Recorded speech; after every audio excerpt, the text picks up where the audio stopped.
হযরত হুমায়ুন রাদিয়াল্লাহু আনহু এক বর্ণনায় বলেন, আমি একবার হযরত আলী রাদিয়াল্লাহু আনহু এর সাথে কোথাও যাচ্ছিলাম। তিনি ময়দানের মধ্যে একটি কবরস্থানে সম্বোধন করে বলতে লাগলেন, হে কবরবাসীরা, তোমাদের কি খবর? তোমরা কি অবস্থায় এখানে দিনাতিপাত করছো? অতঃপর তিনি আমার দিকে মুখ করে বললেন, হে হুমায়ুন, যদি কবরবাসীরা কিছু বলতে পারত তাহলে এই কথাই বলতো যে সর্বশ্রেষ্ঠ সম্পদ হলো তাকওয়া ও পরহেজগারি। একথা বলেই তিনি কেঁদে বললেন, হে হুমায়ুন, কবর হলো আমলের সিন্দুক এবং মৃত্যুর সময় সবকিছু পরিষ্কার বুঝে আসে। অর্থাৎ মানুষ ভালো মন্দ যা কিছুই করে তা কবরের মধ্যে সংরক্ষিত থাকে।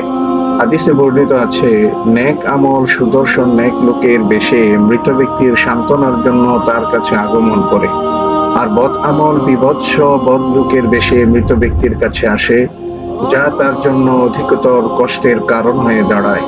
একটি হাদিসে বর্ণিত রয়েছে, প্রত্যেক মৃত ব্যক্তির সাথে কবর পর্যন্ত তিনটি বস্তু যায়: তার ধন সম্পদ, তার আত্মীয় স্বজন, তার আমল। এর মধ্যে ধন সম্পদ ও আত্মীয় স্বজন দাফনের পর ফিরে আসে, আর আমল তার সাথে থেকে যায়। রাসূল সাল্লাল্লাহু আলাইহি ওয়াসাল্লাম একদিন এই বিষয়টি দৃষ্টান্ত স্বরূপ এইভাবে বলেছিলেন যে, মনে করো এক ব্যক্তির তিনটি ভাই আছে।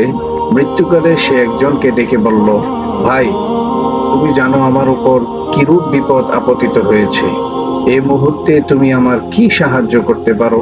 সে বলল, আমি তোমার চিকিৎসা করব, তোমার খিদমত করব, তোমার মৃত্যু হলে তোমাকে গোসল দিয়ে দাফন কাফনের ব্যবস্থা করব, অতঃপর তোমার মহিমা প্রচার করতে থাকব। রাসূল সাল্লাল্লাহু আলাইহি ওয়াসাল্লাম বলেন, এই ভাইটি হলো তার পরিবার পরিজন ও আত্মীয় স্বজন। অতঃপর সে দ্বিতীয় ভাইকে ডেকে জিজ্ঞেস করলো, এই অবস্থায় তুমি আমার কি সাহায্য করতে পারো? সে বলল, তোমার এবং আমার সম্পর্ক হলো দুনিয়ার হায়াত পর্যন্ত। তোমার মৃত্যুর পর আমি অন্যত্র চলে যাব। রাসূল সাল্লাল্লাহু আলাইহি ওয়াসাল্লাম বলেন, এ ভাই হলো মৃত ব্যক্তির ধন সম্পদ। অতঃপর সে তার তৃতীয় ভাইকে ডেকে অনুরূপ প্রশ্ন করলো। তখন সে বলল, দুনিয়াতেও আমি তোমার সাথে রয়েছি, কবরেও তোমার সাথেই থাকবো, এবং ওই নির্জন ঘরে তোমার বন্ধু হব। হিসাব নিকাশের সময় নেকির পাল্লায় বসে তা ভারী করে দিব। রাসূল সাল্লাল্লাহু আলাইহি ওয়াসাল্লাম বলেন, এ ভাই হলো তার নেক আমল।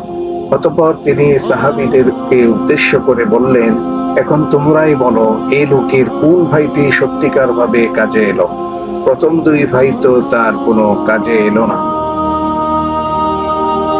অতএব রাসূল করিম সাল্লাল্লাহু আলাইহি ওয়াসাল্লামের এই হাদিসের মাধ্যমে আমরা জানতে পারি যে মানুষের নেক আমলই হচ্ছে সত্যিকার অর্থে তার প্রকৃত বন্ধু বা ভাই। অতএব আমরা বেশি থেকে বেশি নেক আমল করার চেষ্টা করি। আল্লাহ পাক আমাদের তৌফিক দান করুন। আমিন।